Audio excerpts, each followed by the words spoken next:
আসসালামু আলাইকুম সুপ্রিয় দর্শক, খুবই মজাদার একটা খিচুড়ি রেসিপি আপনাদের মাঝে শেয়ার করব। এখানে আমি 2 কেজি পরিমাণ নাজিরশাল চাল নিয়েছি। চালটাকে আমি ভালো করে পানি দিয়ে কষলে ধুয়ে পরিষ্কার করে নিব। পরিষ্কার করে নিয়ে এবার চালটাকে ধুয়ে আমি একটা স্ট্রেনারে রেখে দিব। এখানে আমি 1 কাপ পরিমাণ মুসুরির ডাল ধুয়ে নিয়েছি, ভালো করে কষলে ধুয়ে পানি ঝরিয়ে নিয়েছি।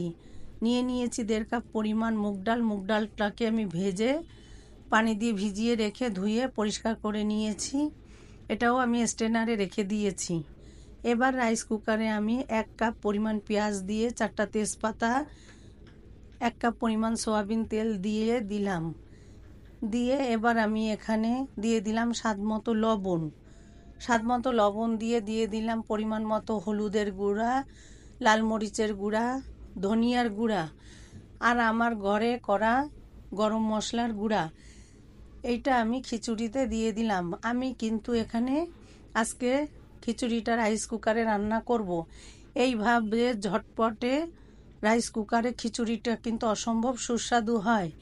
এবার আমি আগে থেকে চাল ডাল একসঙ্গে ধুয়ে স্ট্রেনারে রেখে দিয়েছিলাম, সেটা দিয়ে দিলাম। এখানে আমি দিয়ে দিলাম 1.5 কাপ পরিমাণ ছোলার ডাল, ধুয়ে সিদ্ধ করে নিয়েছি। ছোলার ডালটা একটু শক্ত, তাই আমি একটু সিদ্ধ করে নিয়েছি। এবার সমস্ত মশলা আমি চাল ডালের সাথে খুব ভালোভাবে মিশিয়ে নিচ্ছি। ভালোভাবে মেশানো হয়ে গেলে এখানে আমি 8 থেকে 10টা কাঁচা ঝাল মাঝখান দিয়ে ফালি করে দিয়ে দিলাম। এখানে আমি দিয়ে দিলাম আস্ত কিছু গরম মশলা। আমি এখানে ফুটানো গরম পানিটা ব্যবহার করছি। এখানে আমি 2 কেজি চাল আর আধা কেজি ডাল নিয়েছি। এখানে আমি প্রায় 10 কাপ পরিমাণ পানি, ফুটানো গরম পানি দিয়ে নাড়াচাড়া করে রাইস কুকারে দিয়ে দিলাম। এখানে কিন্তু আমি আদা রসুনটা আগে দেইনি। আদা রসুনটা ডিপে ছিল, আমার একটু নরমাল হতে সময় লেগেছে, তাই আমি এ পর্যায়ে দিয়ে ভালোভাবে নাড়াচাড়া করে এবার রাইস কুকারটা ঢেকে আমি 10 মিনিট অপেক্ষা করব।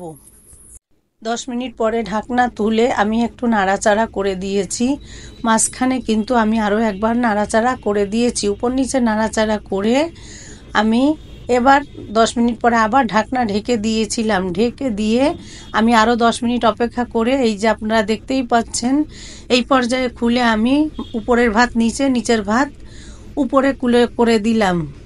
এখানে আমি পেঁয়াজের বেরেস্তা করে রেখেছিলাম, ঘি দিয়ে পেঁয়াজের বেরেস্তা করেছি, সেই বেরেস্তাটা আমি উপর থেকে দিয়ে ঢাকনা দিয়ে আমি রাইস কুকারটা অফ করে 20 মিনিট রেখে দিব।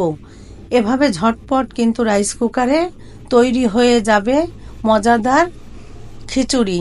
ঈদের পরে সবার ঘরেই কিন্তু মাংস রান্না আছে। আমি আজকে এই খিচুড়ির সঙ্গে খাবার জন্য ইলিশ মাছ ভাজবো, আলু ভর্তা করব।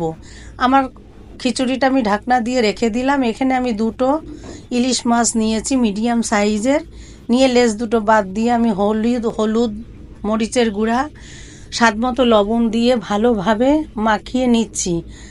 ভালো করে হাত দিয়ে সমস্ত উপকরণ মাখিয়ে নিয়ে রেখে দিলাম। এমনভাবে মাখাতে হবে মাথা লেজের ভিতরে সমস্ত মশলা প্রবেশ করবে।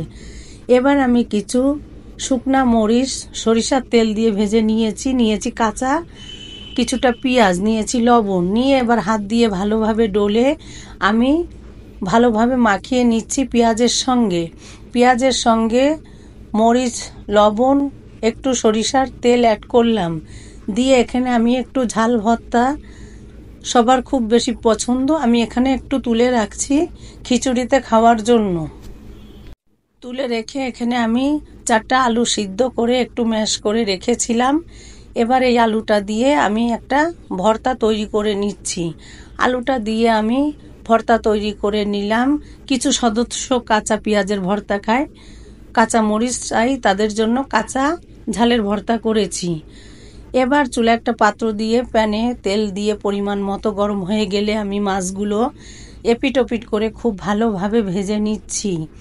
এপিট ওপিট করে একটু সময় নিয়ে উল্টে পাল্টে লাল করে ভেজে নিচ্ছি। এবার আমি তুলে নিব। এবার আমি খিচুড়ির উপরে মরিচ ভর্তা মাছ ভাজা, আলু ভর্তা।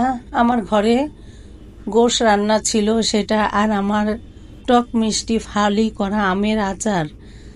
বৃষ্টির দিনে কি যে সুস্বাদু। আপনাদের সাথে থাকবেন, ধন্যবাদ।